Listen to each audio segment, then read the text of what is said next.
Então o mercado já enxerga o país caminhando para um parlamentarismo e um protagonismo do Congresso no encaminhamento dessa agenda de reformas. Como é que você vê esse movimento? Você acha que esse movimento tende a se consolidar, a se confirmar? Minha outra pergunta é em relação à sua política econômica. O Mauro Benevides Filho, o seu economista, é visto como um grande gestor de recursos públicos. Ele fez um belo trabalho no Ceará, fez inclusive uma reforma no Ceará, tem uma forma muito pragmática de encarar a gestão dos recursos públicos, não é um populista.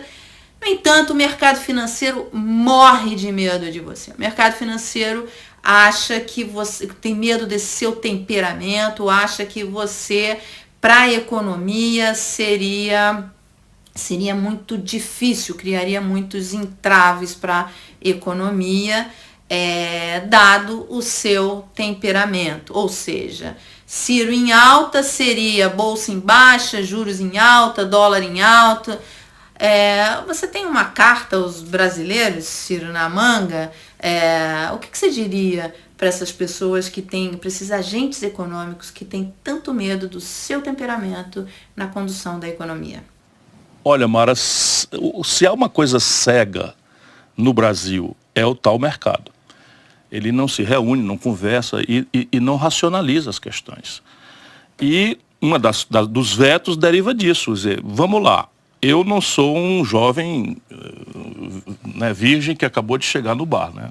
Eu sou uma pessoa, por exemplo, que em 1988 foi eleita aos 29 anos de idade prefeito da quinta maior cidade brasileira. E naquela ocasião trouxe um jovem talentosíssimo que tinha recém-doutorado em Vanderbilt, chamado Mauro Benevides Filho. De maneira que o Mauro Benevides Filho é uma cria política minha e nós temos trabalhado juntos essa vida inteira. Foi meu secretário como governador, fui eleito governador, fui ministro da Fazenda, ajudei a consolidar o Plano Real. Não tem um dia de déficit, ao contrário, o maior superávit primário da história do Brasil foi sob minha responsabilidade no ano 94, todo mundo pode procurar no Google. Agora, o problema do mercado no Brasil não é conceitual, é criptoconservadorismo, é irracionalidade.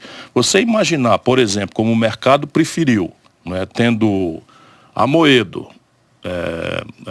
Meirelles, Geraldo Alckmin, Haddad, que tinha compromisso com essa agenda reacionária do tal mercado, dependência do Banco Central, e optar pelo mais despreparado dos candidatos. Isso o mercado devia ter um pouquinho mais de humildade e deixar a gente, os políticos, tomarmos conta, daquilo que é nossa arte, nosso métier.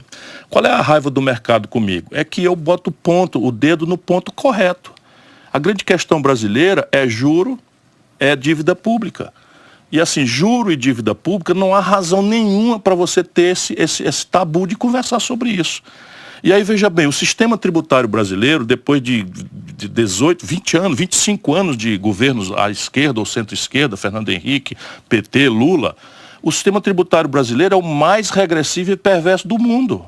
Por que o mercado me detesta? É porque eu estou dizendo com clareza que o Brasil não vai sair dessa equação fiscal trágica se não criar um sistema tributário mais progressivo. Ou seja, cobrar, por exemplo, impostos sobre lucros e dividendos. Vamos lá, o Itaú, o dono do mercado, o mandão do mercado, uma voz clandestina que não fala por si, mas entope aí os sites e não sei o que e tal, e é o tal mercado, vamos dizer, objetivamente, pegou 9 bilhões de reais de juros e dividendos, não pagou um centavo.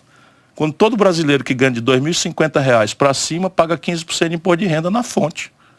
Qualquer pessoa que, no Brasil, só o Brasil e a Estônia não cobram lucros e dividendos. O que você acha dessa proposta do Bernardo Api, que está embasando a proposta? Veja, vamos voltar aqui.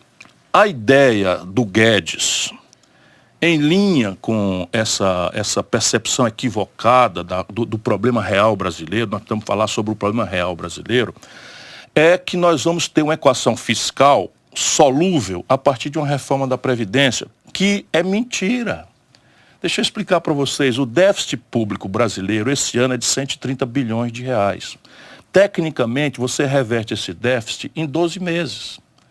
Politicamente você precisa de 24 meses, porque algumas das providências exigem aquilo que os constitucionalistas chamam de anterioridade, ou seja, o que eu decidi esse ano só pode entrar em vigor o ano que vem.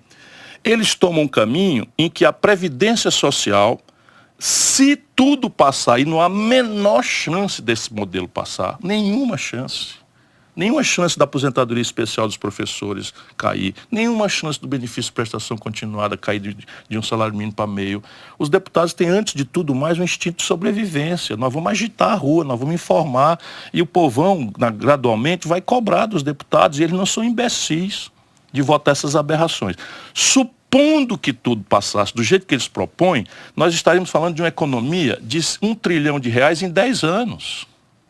Só que assim, alguns poucos milhões no primeiro ano, algumas dezenas de milhões no segundo, nem sequer uma centena e pouco no terceiro, e já acabou o governo Bolsonaro. Na hora que o Bolsonaro souber ler, ele vai ver que o preço político exagerado que ele está pagando é para outro, não é para ele. Tem alguns deputados do seu partido que querem votar alguma reforma. O Mauro Benevides é um deles. Nós do PDT, nós não somos o PT.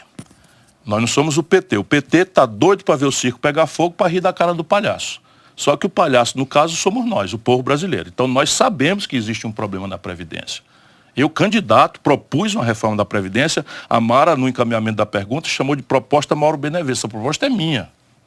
Não é, não é que eu vou rivalizar. Ele é membro da comissão. E a Tabata, nós somos 100% na mesma linha. Não tem ninguém discrepando. Por quê? Porque no PDT nós discutimos as coisas com muita profundidade. Então, a nossa proposta é muito clara.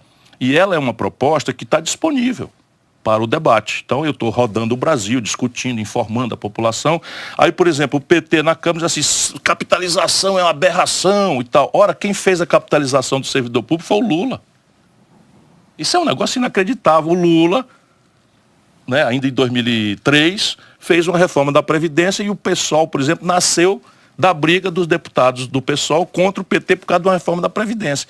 Aí o cara, quando está no poder, é a favor de uma coisa, a DRU, que capa um terço dos recursos da Previdência Social, foi renovada pelo Lula, foi renovada pela Dilma, que queria transformar em 30%. Ou seja, um terço de todo o dinheiro da Previdência é tirado para financiar o baronato financeiro no Brasil. Então, qual é o problema brasileiro, se eu não quero me estender muito? Primeiro, o colapso do consumo das famílias. Não há mercado que entenda que o Brasil tem hoje 63 milhões de pessoas com nome sujo no SPC. 60% do crescimento do PIB brasileiro é uma variável que depende do consumo das famílias.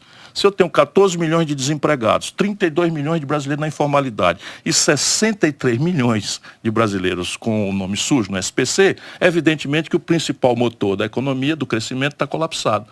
E o Guedes não compreende isso, acha que isso é um assunto do laissez-faire, e o laissez-faire, ou seja, deixa que o individualismo resolve e tal. Isso nunca aconteceu na história da humanidade.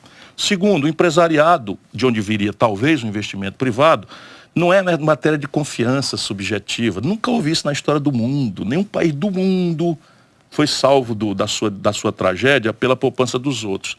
E no Brasil a gente está com esse papo furado de ganhar confiança estrangeira. Nunca houve esse precedente no mundo. Mas no Brasil é o seguinte, número, 3 trilhões de reais é a dívida dos empresários.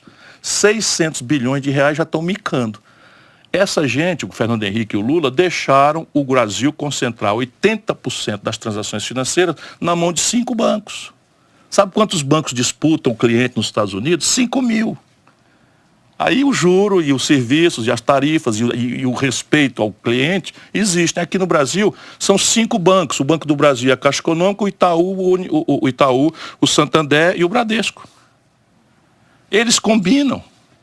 Sentam e jantam. E os daqui, do Banco do Brasil e da Caixa, é tudo picareta, com raríssimas exceções, que transitam de forma criminosa do setor financeiro privado para o setor público, traficando informação e tráfico de influência, coisa que na América, na Europa, da cadeia, aqui é normal. Então o camarada sai do Itaú e vai ser chefe do Banco Central, que era o Ilan. Sai do Bradesco, o Levi vai ser ministro da Fazenda. Sai do Banco de Boston, o Meirelles, e vai ser presidente do Banco Central. Só no nosso país, saqueado por esse tal mercado que faz. Terceiro, o colapso fiscal não tem saída sem melhorar o sistema de arrecadação. Então você tem lucros e dividendos, dá 70 bilhões. Você tem imposto sobre heranças, no Ceará é 8%, no Brasil é 4%. Sendo que e é 8% no Ceará porque é o limite. Não estamos falando de herança de classe média, 2 milhões de reais, esquece. Nós estamos falando de grandes heranças, que nos Estados Unidos é 40%. O imposto sobre herança do Brasil é 4%. Aí por isso que o mercado tem horror a mim, porque são as melhores práticas internacionais.